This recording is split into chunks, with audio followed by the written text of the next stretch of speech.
La foule a rugi quand les barrières retenant la bête et le cavalier se sont ouvertes. Le taureau de 900 kilos a surgi en avant, ruant et tournoyant sauvagement. Brent Turman s'est accroché de toutes ses forces, tandis que la bête furieuse faisait tout pour le projeter au sol. Chaque ruade projetait Brent en avant et en arrière. Pourtant, sa détermination et son habileté lui permettaient de rester collé au taureau. Il s'est forcé à rester sur le taureau en colère pendant 8 secondes entières. Mais ce court laps de temps s'est étiré en une éternité, alors que les dernières secondes s'éternisaient. Sortira-t-il victorieux ou sera-t-il piétiné par les sabots mortels d'un animal sauvage? Le buzzer retentit finalement. Brent se dégage du taureau et s'éloigne rapidement pour éviter sa fureur. Le rugissement assourdissant de la foule emplit l'arène alors que Brent Turman remporte une nouvelle victoire. C'est une journée dans la vie d'un cow-boy légendaire quand tout se passe comme prévu. Mais comme vous allez bientôt le découvrir, les mains cruelles du destin ne se soucient pas toujours de vos plans.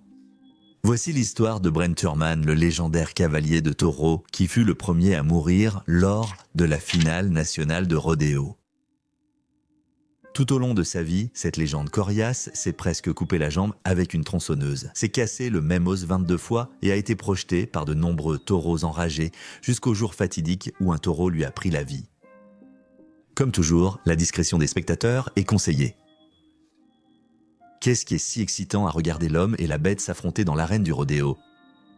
Normalement, l'homme n'aurait aucune chance face à un animal qui pèse presque une tonne. Mais dans l'arène du rodéo, le cavalier intrépide a un semblant de contrôle. Oseriez-vous monter sur un taureau? Ou vaut-il mieux vivre cette sensation forte depuis la touche? Avant de devenir l'un des meilleurs cavaliers professionnels de taureaux au monde, Brent a dû traverser ses propres épreuves. Il est probable que ces épreuves l'aient rendu assez dur pour le circuit du rodéo. Né le 3 mars 1969 à Austin, au Texas, Brent était le cadet de 2 frères et sœurs. Son frère Brock était sérieux, comme leur père, Will. Brent ressemblait cependant plus à sa mère, Kay. Il prenait tout avec philosophie et voulait toujours faire rire ceux qui l'entouraient. Lorsque les garçons avaient 7 et 9 ans, leurs parents ont divorcé, ce qui les a profondément marqués tous les deux. Brent s'est tourné vers le sport à l'école pour se distraire pendant cette période difficile de sa vie. C'était un athlète naturellement doué, mais on a vite découvert qu'il était dyslexique. Il semblait donc qu'il était destiné à un avenir dans le sport plutôt que dans les études. Malgré tout, Brent a travaillé d'arrache-pied avec des tuteurs et a tissé un lien particulier avec sa mère. Elle passait quotidiennement des heures à ses côtés pour l'aider avec son trouble d'apprentissage. Brent a commencé sa carrière de monteur de taureau à l'âge audacieux de 8 ans à l'arène Cecil Hills à Oak Hill, juste au sud-ouest d'Austin. De nombreux monteurs de taureaux ont loué le style de monte unique de Turman. Il gardait son bras libre plus bas que la plupart et utilisait davantage ses pieds que le haut du corps. Cette forme de monte unique est devenue la marque de fabrique de Brent, même plus tard dans sa vie. Au lycée, Brent a pratiqué le football américain, le basketball et l'athlétisme. Il avait aussi un talent naturel pour le golf, mais rien ne pouvait l'éloigner de son véritable amour, le rodéo sur taureau. Même s'il avait remporté des tournois de golf dans sa jeunesse, Brent savait qu'il voulait devenir un cavalier de taureau professionnel. Il affirmait toujours qu'il monterait des taureaux jusqu'à ses 30 ans, puis deviendrait golfeur professionnel sur le circuit Professional Golfers Association. Il s'est concentré sur le rodéo avec la détermination et le courage qu'on attend d'un cow-boy du cru. À l'époque, la mère de Brent sortait avec un homme nommé Andy Carey. Andy était un cavalier de taureau professionnel et il s'est avéré être une grande influence dans sa vie. Carey a appris tout ce qu'il faut savoir sur le rodéo taurin. En d'autres termes, il lui a appris à encaisser les coups, mais à toujours se relever. Pendant des années, quand Brent avait besoin d'aide avec le rodéo taurin, il consultait Carey. Durant ses débuts, Brent a subi une blessure grave qui a presque ruiné sa carrière avant son véritable commencement. Selon sa mère, Kay Turman, ils ont eu leur lot de difficultés pendant leur enfance. Ils manquèrent d'argent, mais Kay veillait à ce qu'ils aient toujours beaucoup d'amour. J'étais jeune quand j'ai eu les garçons. Je suppose que j'étais juste une gamine qui élevait un enfant. Alors, Brent a dû prendre un travail alors qu'il était encore au lycée pour aider à subvenir aux besoins de la famille. Lui et un ami de toujours, Dow Farrell, ont commencé à couper du bois de chauffage pour gagner un peu plus d'argent. Kay s'inquiétait toujours qu'un des garçons finisse par se blesser. Et un jour, son pire cauchemar est devenu réalité. Un vendredi matin, Dow est entré chez les Thurman avec une nouvelle choquante. Kay, c'est grave. Brent est arrivé, le pantalon trempé de sang. Il y avait eu un accident avec la tronçonneuse et le jeune cavalier de taureau s'était entaillé jusqu'à l'os du genou avec cet outil impitoyable. Mais, faisant preuve de son véritable courage et de sa ténacité, Brent voulait simplement se faire un bandage à la maison pour pouvoir quand même participer au rodéo ce soir-là. Kay a souligné que c'est un miracle que le petit gars coriace ait survécu à l'hémorragie. Elle a insisté pour qu'ils aillent immédiatement aux urgences afin qu'il soit correctement soigné. Que ferions-nous sans les mères ? Bien que cette blessure ait été terrible, ce n'était qu'une goutte d'eau dans l'océan de toutes les blessures que Brent allait subir en tant que cavalier de taureau professionnel. Et il en affronterait beaucoup d'autres en devenant un cavalier de taureau de niveau élite. On estime que 36% des blessures chez les cavaliers de taureau sont graves, avec encore plus de blessures comme des entorses, des commotions cérébrales et des fractures mineures. Les cavaliers de taureau sont 10 fois plus susceptibles d'être blessés que les footballeurs professionnels. Nombreux d'entre vous qui regardez ceci avaient sûrement déjà joué au football. Votre adversaire ne pesait probablement pas plus de 245 livres et même cela peut faire mal.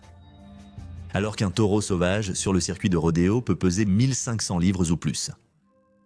En fait, le taureau qui a coûté la vie à Brent, Red Wolf, pèse la somme incroyable de 2000 livres.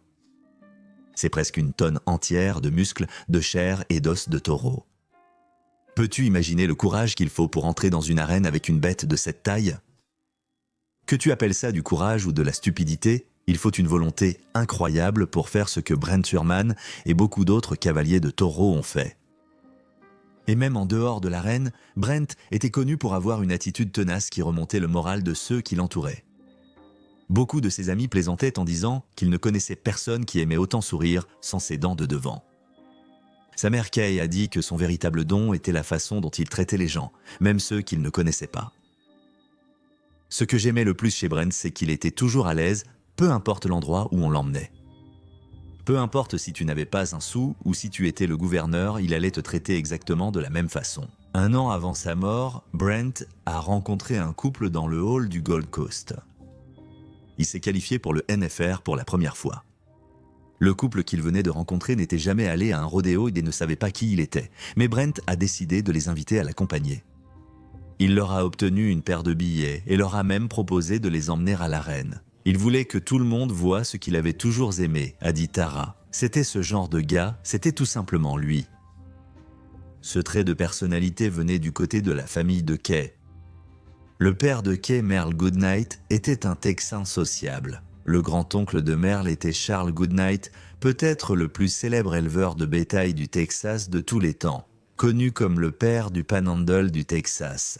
Kay a décrit son fils en disant « Il aimait la vie, il aimait ses amis, il aimait son Dieu, il aimait sa famille. » D'une façon ou d'une autre, il nous a tous intégrés si bien qu'on se sentait comme un ami privilégié. Je me sentais comme une mère spéciale. Parmi les milliers de personnes qu'il a ramenées à la maison au fil des ans, il avait un don pour les accueillir.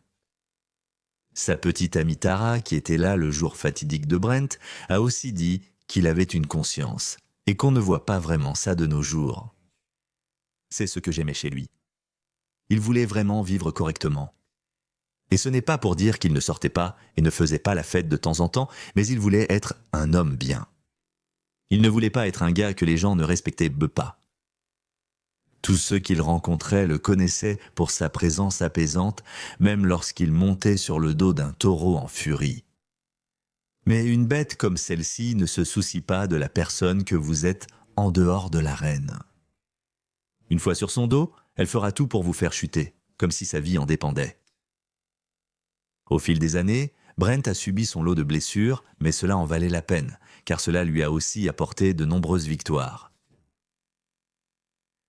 La carrière de Brent dans le rodéo professionnel a débuté de manière très prometteuse. Après sa première année professionnelle, qui s'est terminée en 1989, Brent s'est fait un nom comme l'un des 30 meilleurs cavaliers de taureaux au monde. Cependant, de petites blessures persistantes l'ont tourmenté pendant plusieurs années, l'empêchant d'atteindre la finale nationale du rodéo plus tôt qu'il ne l'espérait. Malgré ses revers, son potentiel s'est révélé et il est devenu un triple finaliste du circuit du Texas de rodéo. Avant que Brent n'atteigne sa première finale nationale de rodéo, il s'est cassé le poignet gauche 22 fois. Beaucoup d'entre nous passent toute leur vie avec un ou deux os cassés. Imaginez-vous casser le même poignet 22 fois de suite. Il l'a fait reconstruire en 1993 afin de pouvoir se concentrer sur sa carrière sans qu'une blessure récurrente ne le freine. En 1993, la persévérance de Brent avait porté ses fruits et il s'est qualifié pour sa première ANFR. Cette année-là, il a impressionné tout le monde en terminant 5e au classement final. L'année suivante, dans le classement mondial Crown Royal de 1994, il a continué à exceller. Il a terminé à la 13e place. Mais plus impressionnant encore que sa carrière florissante et ses accomplissements, c'était sa personnalité. Brent, cavalier de taureau renommé, était une figure très appréciée parmi ses pairs et dans sa communauté. Des cavaliers légendaires et amis comme Ty Murray, Randy Thornton, Brian Herman et Michael Gaffney parlaient moins souvent de l'admiration que de nombreux enfants avaient pour Brent. Sa capacité à se connecter avec chaque personne qu'il rencontrait faisait de lui un favori aussi bien à l'intérieur qu'à l'extérieur de l'arène de rodéo. Au-delà de ses succès en compétition, Brent consacrait beaucoup de son temps au bénévolat. Il participait à des rodéos spéciaux et à des compétitions pour les jeunes ayant un handicap physique ou mental. Pendant cette période, Brent a noué un lien étroit avec Mademoiselle Candy Jones. Elle était directrice du programme pour enfants à besoins spécifiques au lycée Covington à Austin, Texas. Il faisait du bénévolat à l'école aidant les enfants avec des projets de lecture et d'horticulture. Ce programme est devenu très cher au cœur de Brent. Il rêvait d'organiser un championnat de rodéo taurin dont les bénéfices serviraient à soutenir le programme. Son engagement envers autrui reflétait sa personnalité. Brent était aussi un des membres fondateurs de l'association professionnelle des cavaliers de taureau en 1993.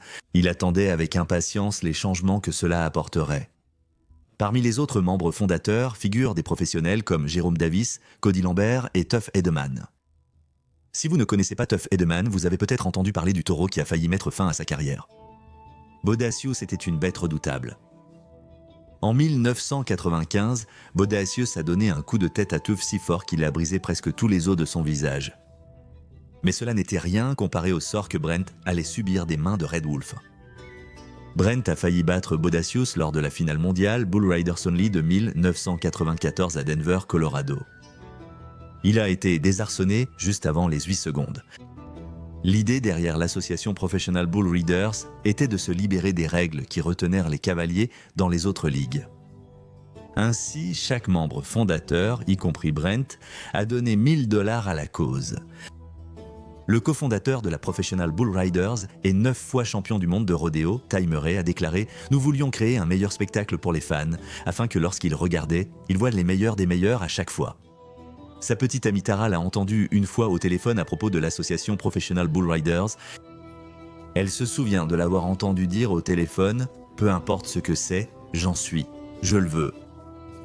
Allons-y. » Sa mère se souvient aussi de sa passion pour le Professional Bull Riders. Il a dit « Maman, ça nous donnera à tous une chance. » Cela a donné à Brent une raison de croire. C'était quelque chose dont il était très, très fier. En octobre 1994, seulement 2 mois avant sa mort, il s'est qualifié pour la toute première finale mondiale du Professional Bull Riders. Comme l'a dit Kay, il en a eu un avant-goût. Malheureusement, Brent Turman n'aurait le temps d'apprécier qu'un avant-goût dans sa vie.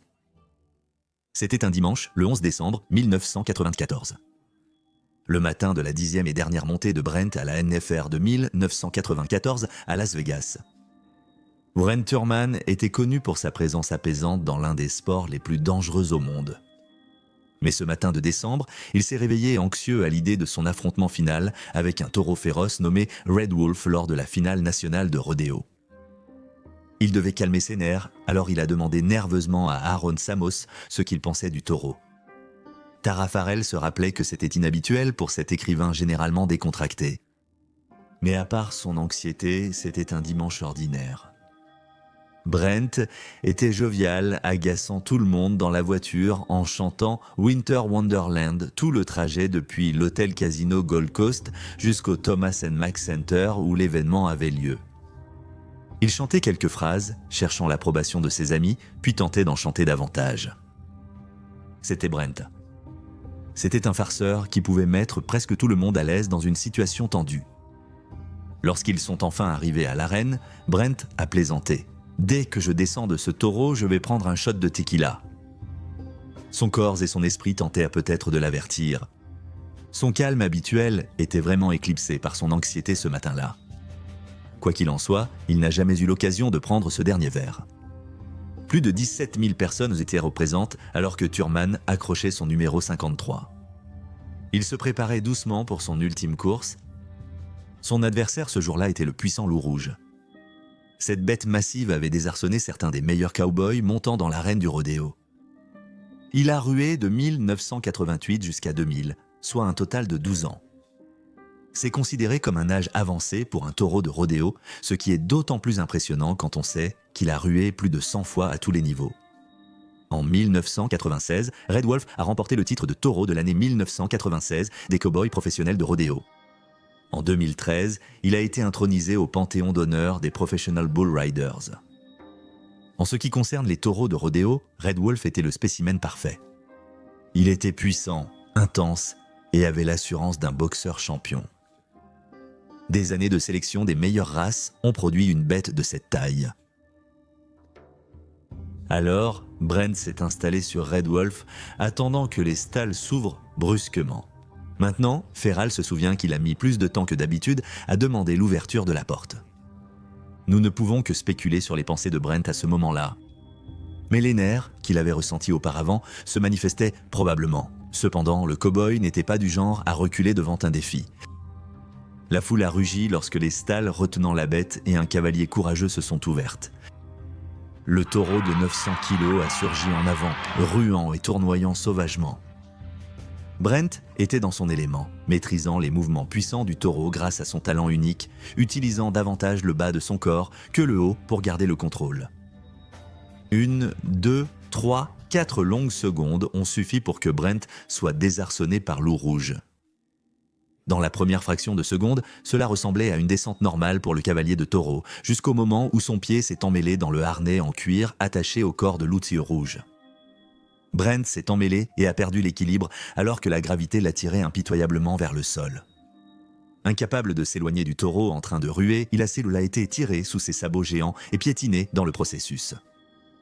Les sabots de loup rouge sont tombés sur sa tête et son cou, assommant immédiatement le courageux cavalier qui a sombré dans le néant.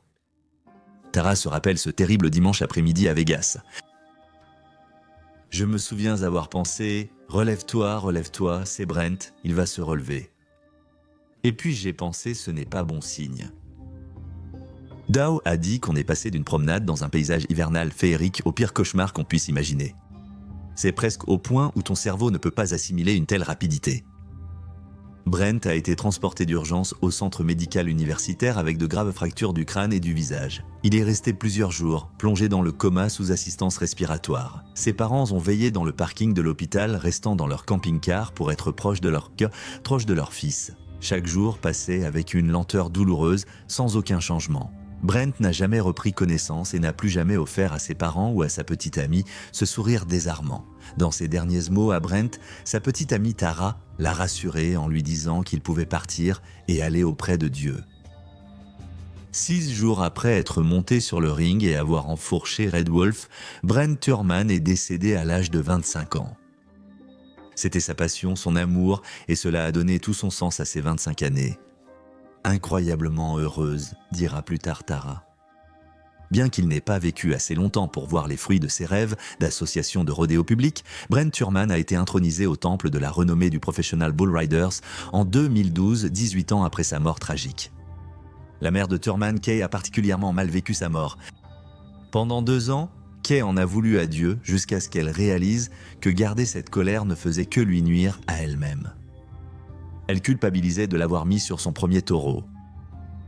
Finalement, elle a fini par accepter cette décision. Cet enfant était ma vie.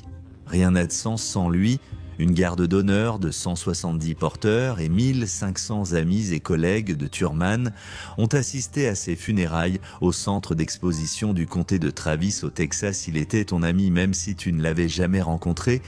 Robert Waite, un autre cavalier de rodéo, a déclaré au Austin Journal que tout le monde était le bienvenu autour de son feu de camp.